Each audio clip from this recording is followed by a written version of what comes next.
Gordon has it at the logo. Throws top of the key over to Jokic. Jokic hands it off for Murray in a three. Jamal Murray! 34 in the game from him, following a 55-point performance. Denver leads it by 12 with 45 seconds to go, and this thing is over. The Michael Malone Show is brought to you by the Central City Casino Parkway. Take I-70 to exit 243. The Central City Parkway, your 4 lanes to fun. Fresh off his vacation to the Gulf of America, with a win in his back pocket, Michael Malone joins us on the phone right now, going viral with his daughters, making fun of how old he is. Coach, nice to have you back. Good to be back. Yeah, my man. How was your vacation? It was nice. Yeah, it was nice to get away and warm weather, good food, good company, and good to be back though. And it was nice to start off our post All-Star break push with the win last night, and hopefully we can find a way to get another one tomorrow night and make it 10 in a row against a very talented and dangerous Laker team. So you're just going to spit that out right there. We're going to mention the win streak. We're not afraid of jinxes or anything. We're just blasting it out there, huh? No, I mean, if we win tomorrow, which is the plan, I mean, we go into every game expecting to win, preparing to win, and if we happen to win tomorrow, it'll be 10 in a row. That's right. So Be good. No jinx, nothing like that. But we understand that we have a very challenging and difficult schedule. No doubt. With our final 26 games, and tomorrow will be a hell of a challenge for us. And I think our guys will be ready for that. We were looking at that schedule yesterday. 27 game, now 26. Of the 26 games, I think the number is still 21 of them are against teams that are in playoff contention right now. So you said a while ago, it's not going to be an easy, last quarter plus of the season. You guys are playing good. I felt like last night was kind of your typical, back off of 8 days off kind of game. Good to get that win, obviously, but this thing gets real nasty real quick, doesn't it? Oh, definitely. I mean, we know what the Lakers present. Anytime you have LeBron James, you add a guy like Luka Doncic. They've been playing really well as of late. And then after that game, we go on the road to play 2 teams, the only 2 teams we haven't faced this year yet, Indiana and Milwaukee, as part of a 4-game road trip that ends up in Boston. So if you look at it, 26 games and who we're playing, it's a tall order, and that's why we just have to take it. Let's worry about the Lakers, and then we'll go to Indiana, and then we'll go to Milwaukee and Detroit and Boston and take it 1 game at a time from there. But and I couldn't agree more. It was good to get the win last night. We had some good stretches. We had some stretches where we didn't play to the level that we know we're capable of playing. But, you pull it out, you step up in the fourth quarter, you give yourself a lead, and you're able to hold on. So glad we got that, but we all know we have to be better as we move forward. Coach, you made the decision to go back to the original starting 5. Kind of curious your thought process behind it and if that was a difficult decision.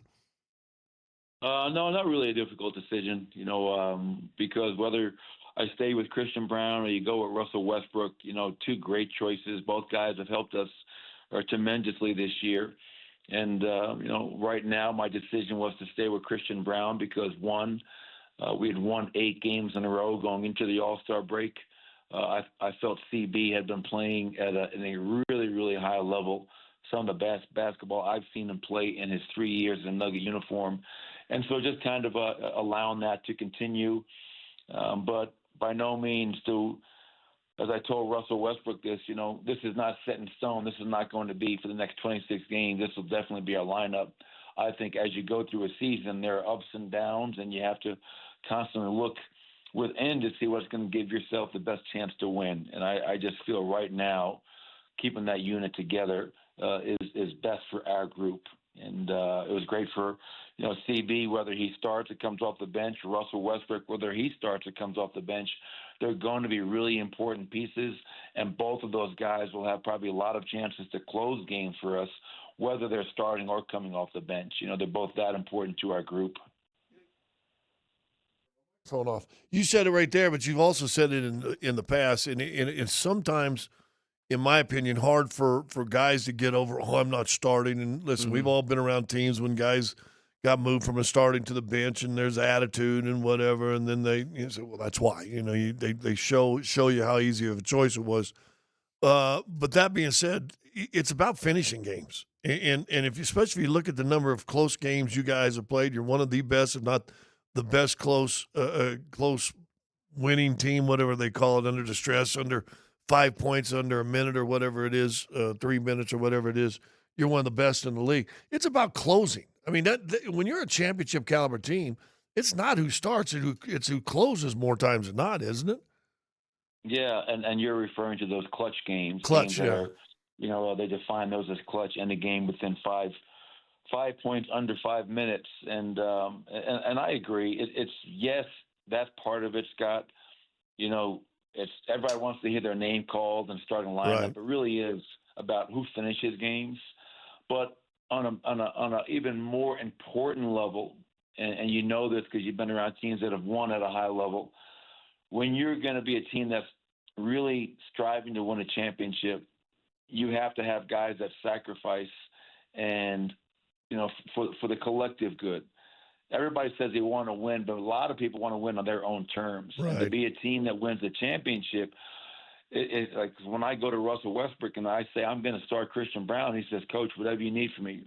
And when I told Christian Brown 3-4 weeks ago that I was going to start Russell Westbrook, Coach, whatever you need from me. And they don't necessarily, they're not like, shaking their pom-poms or happy about it, but they're also professional enough and understanding that we always talk about being selfless within our culture, and that's a great test. You're willing to do whatever is best for our team, knowing that you're still going to be called upon to do what you do and help this team win at the highest level. And we've had countless examples of that over the years.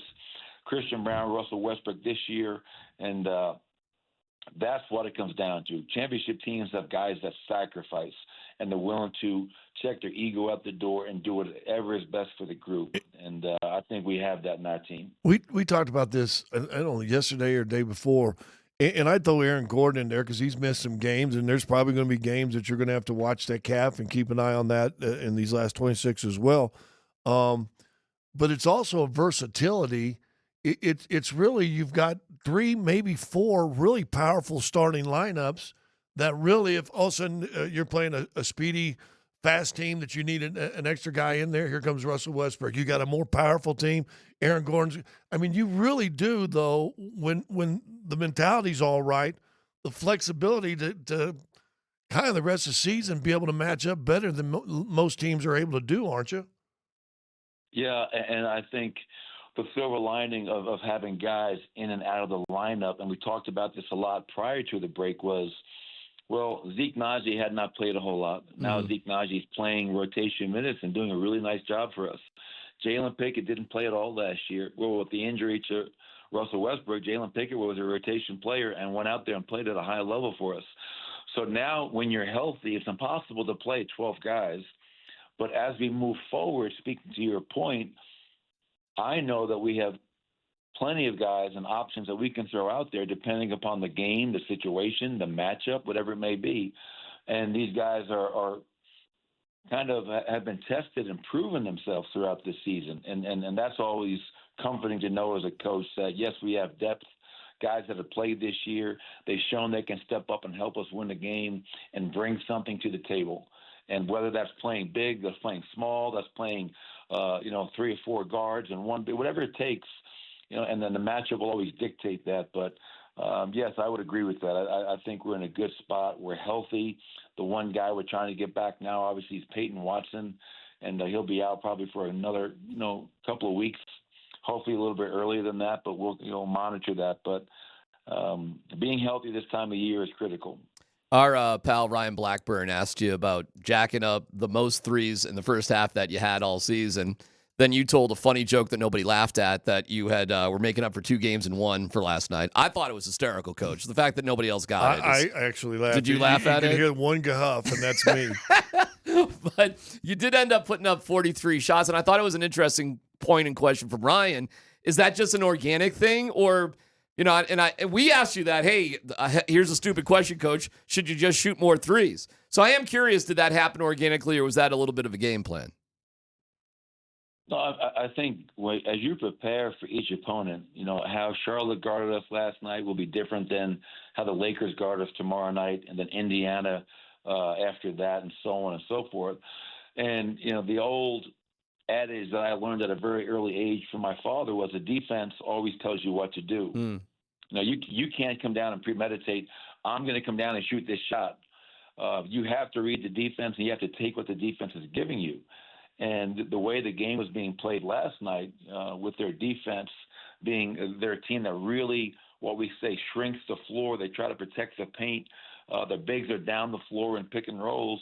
Well, that's going to lead to a lot more three-point attempts. And obviously for us to go 19 of 43, shoot 44%, right? That's a great number. Yep. And so now tomorrow night, if they're not shrinking the floor, you know, once again, you know, we've led the NBA all season long in paint points per game. We've led the NBA all season long in fast break points per game, assists per game. So tomorrow night, if it's different, well, we'll get back to dominating the paint, play inside out, and hopefully have a chance to win a game playing that way. But it wasn't, let's shoot 43 threes tonight. It's always, let's take what the defense gives us, play the right way, pass the ball to the open man. And last night just led to a lot of threes, and luckily we were able to knock them down. I do have. Do you have a final number in your head of, you know, it's 27 games? Like, do you have some sort of like, all right, like I remember last year, didn't you say you wanted to go like 21-6, something like that, or something along those lines? Do you have a number like that in your head? Like this is what I'd like to see in the final stretch. Yeah, I'd love to go 26-0. Okay. Didn't see that one coming. yeah. I mean, really? All right, never mind. The dumb questions. Yeah, you want to ask a stupid question? I'll give you a stupid Okay, all right. Here's I another deserve stupid that. question. How much fun did your daughters have on that TikTok video they put out that kind of went viral on you? Well, you know, it's funny you bring that up because a lot of Malone family rules were broken with that whole process. And what happens in our house is supposed to stay in our house. Our house is like Vegas, baby. And they did that. And then next thing you know, on my family thread with my three sisters, my two brothers, and my mother, one of my sisters puts it out there, and she goes, "Oh, look at this. This is funny." And I had no idea it was out there because I'm not on social media. And I found out from my sister, Shannon, and I contacted my daughter, and I said, "What the hell are you doing? We don't do this. This is family business." So I had no idea it went viral. I enjoyed it as a family moment, and I can only say I hope anybody else has watched it, I guess enjoyed it as well. But I just feel like that stuff is supposed to be kept, you know, in-house. This is our thing. You know what I mean? Like, this is not for everybody else. At least you know the leak. You know, got to identify the leaks. You know it. You know it. Yeah. You know where the leaks are. I haven't talked to her since, so I think she understands where I'm coming from. I should just give you a chance out the door here. Do you have anything to say about the NBA All-Star Game or the weekend or any of that stuff? You have any take on that? You think I would actually spend 1 minute of my All-Star break watching that? Come on, man. I was rooting for Julian to have a great experience and to not get hurt. I was rooting for Nicola to have a good experience and to not get hurt. I've been fortunate enough to be an all-star coach, head coach twice, something that obviously means that your team is playing really well because you've been selected to be that coach. But I promise you, when I tell you, I'm not going to waste any of my family time and getaway time, you know, watching that stuff. I'd much rather watch old clips of Scott Hastings playing basketball. Oh, that is well. golden Speaking stuff. of that, and your dad, by the way, is on television. If you're near NBA TV, it's an old Pelicans Pistons matchup when Davis was still with the Pelicans. So it was kind of cool to see your dad sitting there by Van Gundy. Yeah. So, but no, to answer your question, I did not watch any of it, and judging from all the feedback, it sounds like it was just exhilarating. Yeah. Stupid. Yeah. I mean, and then you had, like, last night, you know, our game ended and the Four Nations finals, USA Canada, was in overtime, and that seemed like it was a huge success. I mean, like they've just talked about how Yeah. the NHL got behind that, and the amount of people watching and getting into the hockey that's only going to help grow the sport. I don't know. We got to find a way to do something better Right. Than what we've been doing, because it's definitely not. We're just not finding the right answer. See, I say last thing, but you're too interesting to talk to. Like, was Jamal watching it? I'm curious. I mean, was there a little was Jamal a little rah Canada there, or did that sort of not matter in the locker room afterwards? No, I tell you, I was watching. The interesting thing is, as you guys know, Popeye Jones, one of my assistant coaches, he has two sons that play in the NHL. Yep. And obviously, Popeye knows a lot about hockey. And we were watching the game, and obviously, you have your national pride, with Go USA, and then obviously you have a couple of great Canadian players that play for the Avs that you root for as well, because we share the building with them, and we always support Jared Bednar's team. So it was just really, for me as a fan of sports, I love to watch competition at its highest level, and to see that game go to overtime was just, it was a great exhibition for that sport. And as I mentioned, I don't know, 20, 30 years ago, USA probably couldn't even come close to beating Canada. So the USA is closing the gap, which is always fun to watch as well. All right, I know you probably don't have time, but I'm watching Court of Gold on Netflix, Coach, behind the scenes with France, Serbia, Canada, and U.S. from last summer. Really fun watch. Really cool to see that international spirit and competition with those guys. And you got a couple of dudes on Serbia, obviously, in Canada. So I don't know if you'd have time for that, but it's pretty cool to see what those guys are going through. Court of Gold. Yeah, Court of Gold on Netflix. And I know you don't have a ton of time, but if you do, I think it's worth checking out. It's really, really fascinating. And it's interesting to see the role behind the scenes that Nicola and Jamal had with their teams. I was able to, years ago, help coach the Canadian national team. Oh. And one of my favorite experiences ever, because, coaching in college, coaching in the NBA is great, and I love it. But when you get to coach at these international tournaments through FIBA, and you see the amount of pride that these countries play with and their fans bring, it's just a whole different experience. So I will check it out, because I have aspirations of maybe trying to get back and coach the international game again in the off season with Canada, with somebody else, because it's just a great way to continue to learn the game, because people play the game differently all over the world. Well, Jordy. Jordy's the coach of Canada. Yeah, Jordy coached Canada. Right, so it dials in on him, and I know how close you are with him. So, yeah, I'd be surprised that you wouldn't love it, Frank. I didn't know you want to get back into that. That's really interesting. Well, best of luck on that. That'd be amazing.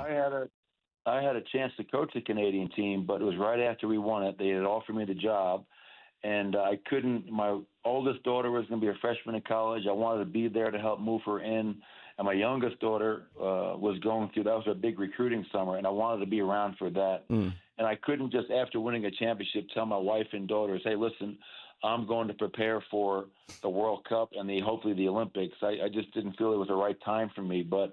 Who knows? We'll see what happens down the road. But those experiences are tremendous. You become, it's like a brotherhood, a family, and I'll definitely check it out, because I'm sure it's really good stuff. Well, now that your daughter's ratted you out, you don't owe them anything anymore. So, now it's whatever. Easy decision. Damn right. All right, Coach, we'll let you go. The front door is locked. That's right. Best of luck tomorrow. We'll talk to you next week. Thank you, Coach. All right. Thanks, guys. Take care. All right. Well, that was interesting, huh? Well, we learned something. We did learn something.